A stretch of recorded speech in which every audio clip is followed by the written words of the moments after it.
Hey there, St. Paul Lutheran Church. Good afternoon, good morning, good evening, whatever time it is when you're tuning in. Making a video for the YouTube channel to put on, basically get videos out to our church and to our community. We're trying to get videos on there, some content every week. Messages from me, from Pastor Carlos, doing some kids sermons with his friends that he brings out, and then also hopefully get some other stuff out there as we can.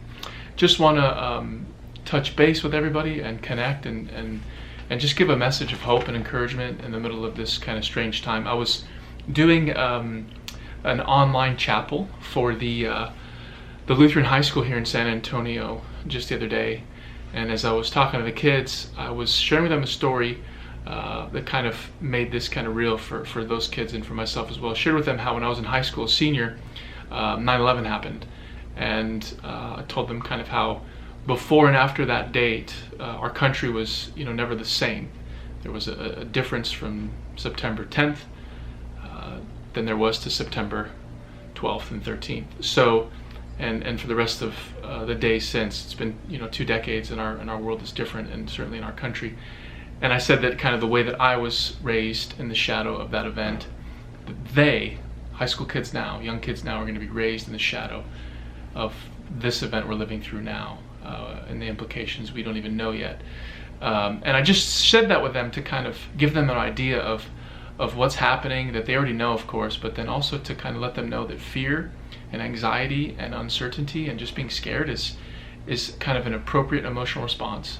And a lot of us have heard sermons preached and people talking, preachers and pastors talking about how we don't want to make room for fear, and how there's no need to be anxious and there's no need to be depressed with isolation and all those things. And on the one hand, I understand what they're saying, and I do say amen to the notion that God gives us the strength to overcome. I do want to say that if you're scared, if you have fear, if you're uncertain about what's happening economically, potential for your health, all the different potential things, I just want to say that we understand, and God understands. And the good news is this, is that with God, you can overcome those things. And more than that, with God, with Jesus, as Christians, we have hope. St. Paul reminds us that we Christians mourn and suffer with hope. And we understand the bigger picture because Jesus is always with us. And so to remind us of that, I'm going to share with us a brief Bible story from the Gospel of Mark, the 4th chapter, when Jesus calms the storm. The story goes like this. That day when evening came, he said to his disciples, "Let's go over to the other side." Leaving the crowd behind, they took him along just as he was in the boat. There were also other boats with him. A furious squall came up, and the waves broke over the boat, so that it nearly swamped. Jesus was in the stern, sleeping on a cushion. The disciples woke him, and they said to him, "Teacher, don't you care if we drown?" He got up, he rebuked the wind, and he said to the waves, "Quiet, be still." The wind died down, and it was completely calm, and he said to his disciples, "Why are you so afraid? Do you still have no faith?" They were terrified, and they asked each other, "Who is this that even the wind and the waves obey him?"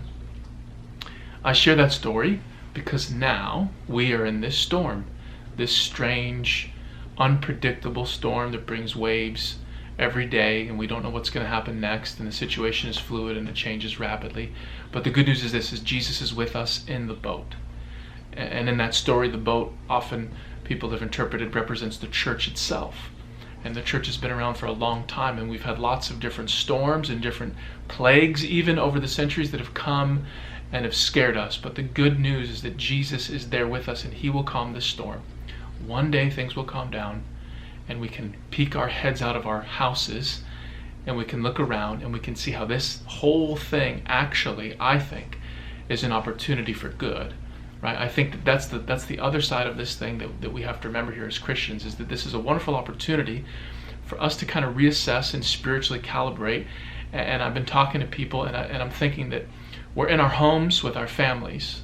What can we do? We can pray. We can come with our families and use this time to pray. We can come with our families to use this time to have some devotional time. Right? Oftentimes we neglect that, and this is an opportunity, a perfect chance to really spend time and focusing on doing that as a family. Also, this is an opportunity for us to come together as a church. Physically, we're apart, yet we still are community, right? And you've been seeing these stories too of people using this as a great chance to check in on their neighbors, right? I heard a guy talking the other day saying that he's never felt closer to his neighbors now than he has before. He's not physically close, but he's checking on them, he's calling them, he's texting them, he's seeing how they're doing. And I think that's a great chance for us to use this to see that God is at work. And it's hard for us to see the big picture, and it's hard for us to do that in the middle of death and economic calamity, but we have hope. We understand that God is with us and he never abandons us. As I was talking to some people the other day, I was talking about the story of Julian of Norwich. And Julian of Norwich is a saint of the church from the 14th century. And the story around her goes like this. She was in England, and the plague came to her town. And so she stayed up in her house, in her room, hoping to not get sick. Unfortunately, she did. And she got quite ill, and she was close to death. And so the priest came to give her, last rites. Julian of Norwich, while she was there with the priest, the story goes, had this kind of spiritual vision. And Jesus came to her. It's this amazing story. And she wrote a whole book about it. And again, she became a famous kind of writer and mystic of the church. But there's one line that's stuck through the ages. And it's this. It says, Jesus told her this: all is well, all is well, all manner of thing shall be well. Let's cling to the words of Jesus from Julian of Norwich, that everything is going to be okay. Everything is going to be well. The boat's rocking, but he's here with us, and he will calm the storm. God bless you guys. Be well. Amen.